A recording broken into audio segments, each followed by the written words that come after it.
नमस्कार साथियों, मैं मनीष भारती संस्कृति या इस प्लेटफॉर्म पर आपका स्वागत करता हूं। साथियों, जैसा जानते हैं आप कि लोकसभा चुनाव चल रहा है और 5 चरण का मतदान भी हो गया है। इन सब चीज़ों को देखते हुए चुनावी दंगल कार्यक्रम में हम कोई न कोई ऐसा टॉपिक लेकर के आपके लिए आते हैं जो कि चुनाव से संबंधित हो और आपके जानकारी को और वृद्धि कर पाए। आज के जो लेक्चर में हम बात करने वाले हैं वह है चुनावी बॉन्ड। अब ये चुनावी बॉन्ड का भूत क्या है? यह जैसे ही 18वीं लोकसभा चुनाव की शुरुआत होती है, सुप्रीम कोर्ट में यह मामला पहले से चल रहा था और सुप्रीम कोर्ट में जो सुनवाई चल रही थी उसका निर्णय आ गया और सुप्रीम कोर्ट काफी सख्त होकर के ये बात कहती हुई नजर आई कि आप इसे खत्म कर दीजिए। यह जो है असंवैधानिक स्थिति है, इसमें काफी झोल झाल है। ये चीजें आपने देखा होगा अखबार में, न्यूज में लेकर के, और पूरा इलेक्शन इस मुद्दे पर गर्माता रहा है। अभी भी 5 चरण का मतदान हो गया है, चुनाव संपन्न हो गया है। 2 चरण का और बाकी है, एक तो 25 मई को और फिर एक जो है 7वां चरण और आखिरी चरण जो है वह 1 जून को होने वाला है। ठीक है, अब ये 2 चरण का जो मतदान होने वाला है उसमें भी यह मुद्दा काफी ज्यादा चर्चा में बने रहने वाला है। तो हमने सोचा कि चलिए आखिर ये है क्या, इन चीजों को समझा जाए जरा।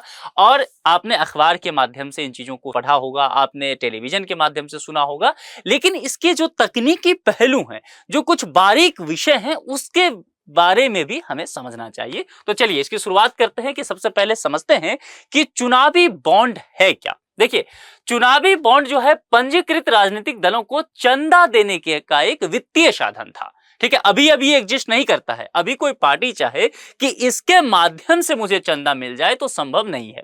देखिए, आप किसी भी राजनीतिक पार्टी को चंदा देना चाहते हैं, आप मदद करना चाहते हैं तो आप कर सकते हैं। ठीक है, इस तरह की व्यवस्था था, अभी भी है। लेकिन एक व्यवस्था लाया गया सरकार के द्वारा कि हम एक चुनावी बॉन्ड लाएंगे। ठीक है, सरकार ने कॉन्सेप्ट सोचा कि एक चुनावी बॉन्ड लाएंगे और यह चुनावी बॉन्ड क्या करेगा कि इसके माध्यम से जितने भी राजनीतिक पार्टी हैं उसमें कुछ टर्म एंड कंडीशन है, उस पर चर्चा करेंगे कि किन पार्टियों को ये मिलता है।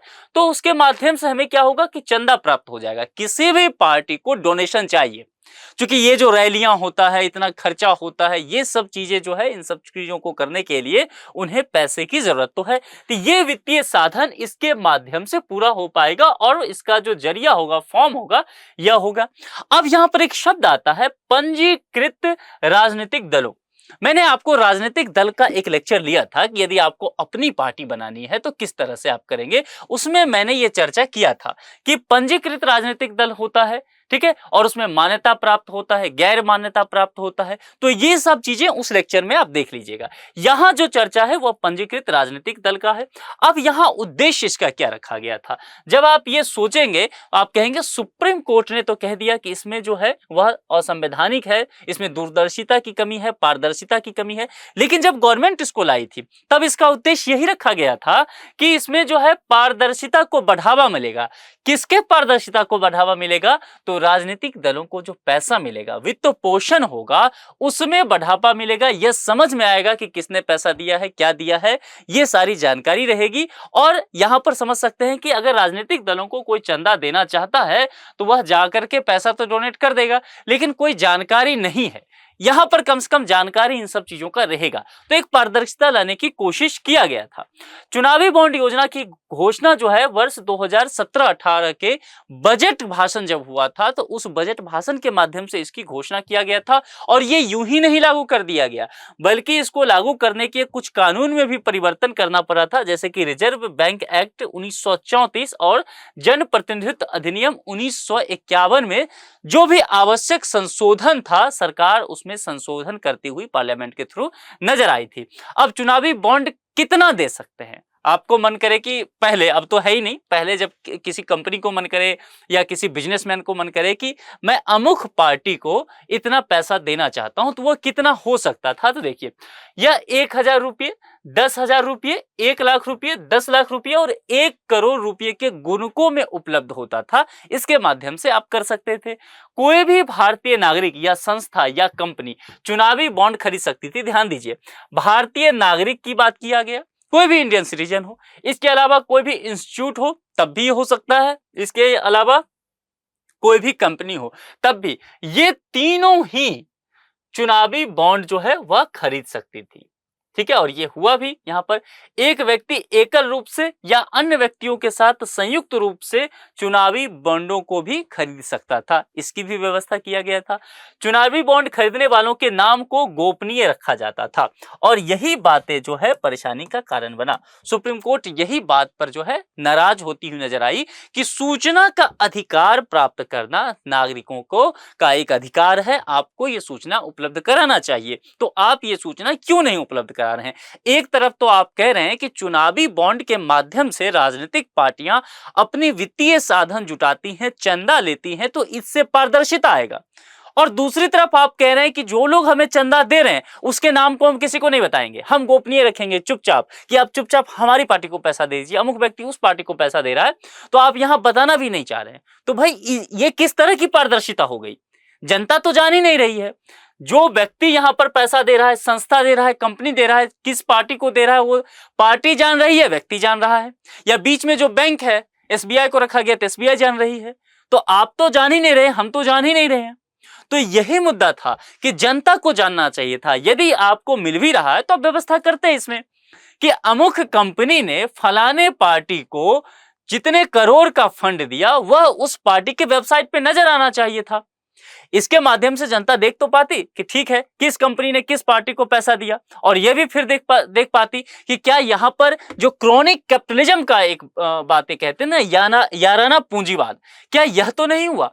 मान लीजिए कोई कंपनी ए है और उसने किसी एक्स पार्टी को 10 करोड़ दिया, पैसा इलेक्टोरल बॉन्ड के माध्यम से दिया, ठीक है। अब यहां पर समझ लीजिए, तो यह देखना होगा कि अगला जो कोई पोर्ट, मान लीजिए वहां पोर्ट की नीलामी होनी है, देखा जाएगा कि ये पार्टी सत्ता में है, तो क्या इस पार्टी ने जिसको पोर्ट दिया वह कंपनी ए ही तो नहीं है, देखना है। क्योंकि अगर कंपनी ए ने 10 करोड़ पैसा दिया है इस पार्टी को इलेक्ट्रॉनिक बॉन्ड के माध्यम से, तो जाहिर सी बात है इसकी कुछ ना कुछ मंशा रही होगी कि ये पार्टी जो है सत्ता में है, या यहां पर केंद्र की सत्ता में नहीं है, वहां विपक्ष में केंद्र में पार्टी है, तब भी क्योंकि विपक्ष मुद्दा उठाता है कई बार, तो विपक्ष को कुछ पैसा दे दो भैया, उसको भी चंदा चाहिए, तो वो मुद्दा नहीं उठाएगा, या कोई पार्टी किसी अन्य राज्य की सरकार में हो सकती है। तो कुल मिलाकर के ये देखना होगा कि इस ए को, कंपनी ए जो है, या व्यक्ति ए जो है, या ये संस्था ए जो है, इसको किसी तरह का फायदा ये पार्टियां तो नहीं पहुंचा रही है। ये बात जनता के जानकारी में होना चाहिए था कि नहीं? आप कमेंट बॉक्स में लिख करके मुझे बताइए। हम लोग नहीं जानते थे, और यही बात जो है सुप्रीम कोर्ट ने पूछा सरकार से कि भैया आप लोग जो ये काम कर रहे हैं तो पब्लिक को तो पता ही नहीं है, और आप कह रहे हैं पारदर्शिता ला रहे हैं, और आप यहां कह रहे हैं हम गोपनीय रखेंगे। ये कैसी बातें हो गई? आपके बातों में, व्यवहारों में तो द्वंद्व नजर आ रहा है। तो पारदर्शिता और गोपनीयता एक साथ तो एक ही में नहीं रह सकता है, जैसे एक म्यान में दो तलवार नहीं रह सकता है। यही बातें कहा गया। बॉन्ड खरीदने वाले को अपनी सारी जानकारी केवाईसी बैंक को देनी होती थी। बॉन्ड खरीदने वालों को उसका जिक्र अपनी बैलेंस शीट में भी करना होता था। ये सारी चीजें तो समझ में आ गया, लेकिन वही मुद्दा गोपनीयता का, केवल वही राजनीतिक दल चुनावी बॉन्ड प्राप्त कर सकता था। अब जैसे मैंने कहा था कुछ टर्म एंड कंडीशन है, तो कुछ टर्म एंड कंडीशन क्या है, इसमें ये रख दिया गया, पीपुल्स रिप्रेजेंटेटिव एक्ट की बात की गई। पीपुल्स रिप्रेजेंटेटिव एक्ट 1951, इसका जो है सेक्शन 29A, इसके तहत जो पार्टी पंजीकृत होगा, या फिर यहां पर इसके साथ एक और बात कि जिन्हें लोकसभा या राज्य विधानसभा के पिछले आम चुनाव में कम से कम 1% मत मिला हो जिस भी पार्टी को, फिर उन्हें ही यहां पर समझ लीजिए ये चुनावी बॉन्ड प्राप्त हो सकता है। आप कहेंगे जनाब ये बताइए कि इस पॉइंट का कहने का क्या मतलब है? आप कह रहे हैं किसी भी राजनीतिक दल को यहां पर चंदा मिल जाता चुनावी बॉन्ड के माध्यम से, फिर हर राजनीतिक दल को क्यों नहीं? ये टर्म एंड कंडीशन क्यों रखा गया? इसकी एक वजह है। मान लीजिए हमें ये होता कि हमें कुछ पैसा कमाना है, ठीक है, और हम एक सिविल सोसाइटीज वाले लोग हैं, सोशल वर्क में एक्टिव रहते हैं, सोशल एक्टिविस्ट हैं। अगर हमें कुछ गलत लग रहा है, कोई कंपनी कहीं पर प्रोजेक्ट चला रही है, जंगल की कटाई हो रही है, तो हम उसके विरोध कर रहे हैं। अब हमें चाहिए कि ये पैसा कमाने का अच्छा तरीका हो सकता है कि किसी कंपनी का अगर हम विरोध करते हैं तो वह कंपनी जो है यदि हमें कुछ लाभ दे दे तो काम बन जाएगा। लाभ लेने का सबसे अच्छा तरीका क्या होता कि हम लोग चलते इलेक्शन कमीशन के पास और पार्टी खेलते, एक अपनी राजनीतिक पार्टी बना लेते, कुछ भी नाम रख करके XYZ कोई भी नाम एक राजनीतिक दल का हमारा होता, हम एक पार्टी बना लेते और फिर जिसके खिलाफ हम प्रदर्शन कर रहे हैं या हमें होता कि जिनसे भी चुनावी बॉन्ड लेना है उन सबसे संपर्क करते और कहते देखिए हमें डोनेशन दे दीजिए और इसका माध्यम जो है चुनावी बॉन्ड होना चाहिए, उसके माध्यम से दे दीजिए, इसमें कुछ गलत है भी नहीं, ये भ्रष्टाचार के अंतर्गत जांच के अंतर्गत आएगा नहीं मसला। तो क्या होता कि पैसा कमाने का एक जरिया हो जाता राजनीतिक दल। फिर आप देखते भारत में ढेर सारे राजनीतिक दल आपको बनते हुए नजर आते और उनका उद्देश्य इलेक्शन लड़ना नहीं होता, उनका उद्देश्य जो है जन कल्याण नहीं होता, उनका उद्देश्य होता चुनावी बॉन्ड के माध्यम से पैसे की उगाही करना। ठीक है, और यही चीजें यहां पर यही रखा गया था। यह बात सही है कि आरबीआई एक्ट जो 1934 है उसमें परिवर्तन किया गया, पीपुल्स रिप्रेजेंटेटिव एक्ट जो है 1951 उसमें जो आवश्यक सुधार हो सकता था उसमें परिवर्तन किया गया, ये बात सही है, लेकिन यहां पर यह शर्त भी साथ ही रख दिया गया था। तो ये अच्छा था कि ताकि एक तरह से छटनी किया जा सके बहुत सारे पार्टियों का।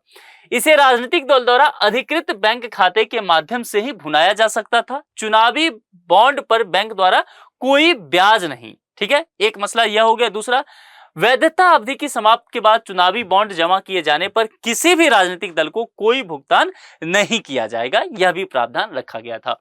अब एक बात यहां पर आता है कि जब सब कुछ सही था तो फिर ये सब होता क्या है, और उससे पहले कि चुनावी बॉन्ड का लाभ क्या है। तो पहली चीजें मैंने कहा, चुनाव वित्त पोषण प्रणाली में काले धन के प्रवाह पर रोक लगाना। अब काले धन के प्रवाह पर रोक लगाना मैंने पहले भी समझाया है कि पार्टी ए को यदि पैसा चाहिए होता था तो बैक डोर से टेबल के नीचे से पैसा मिलता था, तो ये काला धन हो गया, उसका कहीं जानकारी नहीं होता था। ठीक है, कहीं रिकॉर्ड में नहीं रखा जाता था। अब जब इलेक्टोरल बॉन्ड हो गया तो किसी व्यक्ति के पास 10 करोड़ रुपया है, अब मान लीजिए उल्टे सीधे तरीके से इसने कमाया है, ये ब्लैक मनी ही है, लेकिन इसके पास ये पैसा है तो यह पार्टी ए को दे देगा अपना पैसा। ठीक है, पार्टी ए को जब ये पैसा देता है और ये 1 ही करोड़ रखिए इसके पास है, व्यक्ति है तो 1 करोड़ रख लेते हैं, कोई कंपनी है संस्था है तो 10 करोड़ रख लीजिए, इसने इस पार्टी को इतना पैसा दे दिया और यह रिकॉर्ड में आ गया। आपको मैंने कहा था कि यह व्यक्ति जो है अपने बैलेंस शीट में इसे दर्ज करेगा, तो इसने ये दिखाया कि हमने इतना पैसा जो है इलेक्ट्रॉन बॉन्ड में लगा दिया है। गोपनीय रखेगा, ये पार्टी का नाम नहीं बताएगा, लेकिन इसका बैलेंस शीट तो उससे दुरुस्त होगा ना। ये जो ब्लैक मनी इसका होता, ये ब्लैक मनी देखिए व्हाइट मनी के माध्यम से सिस्टम में आ रहा है। यही बात सुप्रीम कोर्ट पकड़ रही है और सुप्रीम कोर्ट इसी बात पर, जो जानकार लोग हैं उनका कहना है कि ये अभी तक का सबसे बड़ा करप्शन हो सकता है इंडिया का, हो सकता है, मैं कह रहा हूं। इस पर काफी डिबेट है, दोनों पक्ष के लोग अपनी बातें रख रहे हैं, अपने हिसाब से रख रहे हैं, लेकिन यहां पर बहुत झोल झाल जो है वो सुप्रीम कोर्ट को नजर आया। पारदर्शिता और जवाबदेही को यह कहा गया कि बढ़ावा दिया जाएगा, लेकिन मसला कुछ उलट नजर आया। चुनावी बॉन्ड खरीदने वाले के नाम का खुलासा नहीं। ये लाभ की अगर बात करेंगे तो एक तरफ से एक पक्ष के लोगों को यह लाभ नजर आएगा, जिनके पास ब्लैक मनी है तो जाहिर सी बात है उनको अगर सिस्टम में लगाना है अपना पैसा तो वो कहेंगे कि भैया हमारे नाम का खुलासा नहीं हो रहा है, पैसा ज्यादा है, सरप्लस है, तो जाहिर सी बात है यहां लगा दो, अपने बैलेंस शीट में दिखाने का मौका मिल जाएगा, तो टैक्स वगैरह भी उस पर बच जाएगा, लगेगा नहीं। इस पार्टी को यदि हमने पैसा दिया, कल को कोई प्रोजेक्ट वगैरह लेना हो तो आराम से इस पार्टी का थोड़ा सा सॉफ्ट कॉर्नर तो रहेगा हमारे प्रति, है ना। तो ये सब चीजें संभव था। ठीक है, और कोई भी दल किसी अन्य दल को चंदा देने वाले व्यक्ति के विरुद्ध प्रतिशोध पूर्ण कार्रवाई नहीं करेंगे। ये सब चीजें, एक चीजें था कि पहले चंदा देते थे तो पता चल जाता था, मामला ही गोपनीय है, तो बीजेपी को ना पता चला कि कांग्रेस को किसने कितना पैसा दे दिया, कांग्रेस वाले को ना पता चला कि बीजेपी को किसने कितने पैसा दे दिया, मामला गोपनीय रहा। ये तो बाद में पता चल गया ना, जब सुप्रीम कोर्ट ने पूरी जानकारी मांग ली एसबीआई से कि पूरी की पूरी जानकारी हमें दीजिए, एक एक नाम दीजिए, कुछ भी नहीं छुपाना है आपको। आपने देखा होगा कितना केस चला सुप्रीम कोर्ट में, पूरे सुप्रीम कोर्ट में जो है 10 दिन तक इस तरह से मामला चलता रहा कि एक एक चीजें सुप्रीम कोर्ट ने निकलवा लिया कि आप सारी जानकारी दीजिए, कुछ भी छुपा नहीं सकते। अब इसके संबंध में कुछ चुनौतियां क्या क्या थी। सत्ताधारी दल विपक्षी दलों को चंदा देने वाले व्यक्तियों की जानकारी हासिल कर सकता था और उसके विरुद्ध जो है वो कार्रवाई कर सकता या शत्रुता का भावना रख सकता था, नुकसान कर सकता था। चूंकि सत्ता में जो व्यक्ति है या जो पार्टी है उसकी पहुंच बहुत है, उसके पास सारी मशीनरी है, पूरा सिस्टम उसी का है, तो जाहिर सी बात है ये संभव था कि वह सत्ता में बैठे हुए पार्टी या व्यक्ति इसकी पूरी जानकारी ले लेता कि पार्टी ए ने मुझे कितना पैसा दिया है और इसी पार्टी ने मेरे विपक्ष वाले वाई को कितना पैसा दिया है। अगर मान लीजिए किसी ने वाई को ज्यादा पैसा दिया तो एक्स पार्टी जो केंद्र में है या सत्ता में होकर, चलो यहां पर जाकर के इस कंपनी पे रेड मारो या इस व्यक्ति पे रेड मारो, इसके पास बहुत पैसा है, किसको भेजो वहां पर, ईडी को भेज दो, ईडी बीजी है तो सीबीआई को भेज दो, है ना, किसी ना किसी से इन्वॉल्व करवाओ यहां पर, और देखो कि ये क्यों, अब ये अगली बार से इसे नहीं पैसा देगा, फिर ये कहां देगा पैसा, इसी को देगा, समझ रहे हैं। अब इसको पैसा नहीं देगा तो इलेक्शन में इसके पास पैसा लड़ने के लिए ज्यादा संसाधन नहीं होगा, और इसके पास बहुत ज्यादा संसाधन होगा, ये हर जगह सोशल मीडिया पे दिखेगा, ये नहीं दिखेगा। तो ये सब चीजें जो है कहीं ना कहीं एक तरह से देखेंगे तो पूरी राजनीतिक प्रणाली को फेरबदल कर सकता था, पूरी डेमोक्रेसी सिस्टम को चेंज कर सकता था, चुनाव की जो पूरी प्रक्रिया है उस पर कहीं ना कहीं यह प्रभाव डाल सकता था। ये बातें यहां पर निकल के सामने आती है। यह प्रावधान नागरिकों के जानने के अधिकार का भी उल्लंघन करता है। निश्चित तौर पर सूचना का अधिकार हमारे पास है, और सूचना का अधिकार हम तक नहीं पहुंचता है तो ये हमारे अधिकार का हनन होता है। अनुच्छेद 19 स्वतंत्रता के अधिकार की बात करता है। हमारे संविधान निर्माताओं ने संविधान के भाग 3 में फंडामेंटल राइट्स को रखा, और फंडामेंटल राइट्स को 6 पार्ट में डिवाइड कर दिया। उसका जो एक रखा आर्टिकल 19, उसमें कहा कि भाई आपको स्वतंत्रता का अधिकार दिया गया है, और स्वतंत्रता के अधिकार के तहत आप जानते हैं, आपने पॉलिटी में पढ़ा होगा, विभिन्न तरह के अधिकार हमें दिए गए। तो उसमें हमें जो है जानकारी प्राप्त करने का भी तो अधिकार है, यह हमारा फंडामेंटल राइट है, और इसी का हनन हुआ तो सीधे हम कहां पहुंच गए, सुप्रीम कोर्ट में पीआई लेकर के पहुंचा गया। यही मामला यहां पर फिर सुप्रीम कोर्ट कहते हुए नजर आती है। सुप्रीम कोर्ट का निर्णय जरा अंत में आप समझ लेते हैं। 15 फरवरी 2024 को सुप्रीम कोर्ट चुनावी बॉन्ड योजना को असंवैधानिक घोषित कर देता है। यही बातें हम सुनते आए हैं, हमारे पास जानकारी है। सुप्रीम कोर्ट ने माना कि इस योजना ने संविधान के अनुच्छेद, ध्यान रखिएगा, 19(1)(a) में निहित मतदाताओं के सूचना प्राप्त करने के अधिकार का उल्लंघन किया है। यह हमारा फंडामेंटल राइट्स है, इसका हनन स्टेट नहीं कर सकती है। यदि स्टेट ऐसा करती है, सत्ता में बैठे लोग ऐसा करते हैं, तो सुप्रीम कोर्ट जो है संविधान की व्याख्या करने की शक्ति रखती है, वह अपीलीय अदालत है, वह हमारे अधिकारों का संरक्षण करती है। हम वहां सीधे पहुंच सकते हैं, पीआईएल के माध्यम से भी जा सकते हैं, स्वतः संज्ञान भी सुप्रीम कोर्ट ले सकती है, और वहां जाकर के फिर सुप्रीम कोर्ट ने कहा कि हमने सभी बातों को देखिए समझ लिया है, और हमने ये जाना है कि ये असंवैधानिक है, आप गोपनीय इस मामले को नहीं रख सकते हैं, पूरी पारदर्शिता होनी चाहिए, चुनाव बॉन्ड की बिक्री तत्काल प्रभाव से रोक दी जाए। इसीलिए चूंकि असंवैधानिक है, अब नहीं हो सकता। तो लोकसभा चुनाव जो 18वीं वाला चल रहा है, इसमें यह मसला नहीं है। अब इस मुद्दे पर आप क्या सोचते हैं? जितने भी तकनीकी पहलू हो सकता था, सुप्रीम कोर्ट का निर्णय हो सकता था, हमने सभी मुद्दों पर बात कर लिया। आप क्या सोचते हैं? क्या आपको भी लगता है कि चुनावी बॉन्ड के विषय में कुछ लोगों का कहना है कि ये अब तक का भारत में सबसे बड़ा करप्शन हो सकता है? आप इस विषय में क्या सोचते हैं? 2 मिनट लगेगा, लेकिन कमेंट बॉक्स में जरूर लिखिए। दूसरी बात, दूसरे पक्ष भी है, इसका सिक्के का दूसरा पहलू भी है। कुछ लोग कहते हैं कि नहीं, यह जो है सिस्टम में पैसा आने का एक अच्छा जरिया हो सकता था, अब वो चीजें ब्लैक मनी में ही रह जाएगा। इस बात से कितना आप सहमत हैं? ये बात भी तर्क के सहित अपने विचार जो है कमेंट बॉक्स में लिखिए। अगर किसी और मुद्दे पर आपको जानकारी चाहिए तो कमेंट बॉक्स आपके लिए खुला है, आप जानकारी वहां पर रखिए, हम उस पर वीडियो बनाएंगे। ठीक है, तो इस लेक्चर में इतना ही रखते हैं। किसी दूसरे लेक्चर में किसी दूसरे मुद्दे के साथ आपसे मुलाकात होगी। अपना बेहद ख्याल रखिए। Thank you.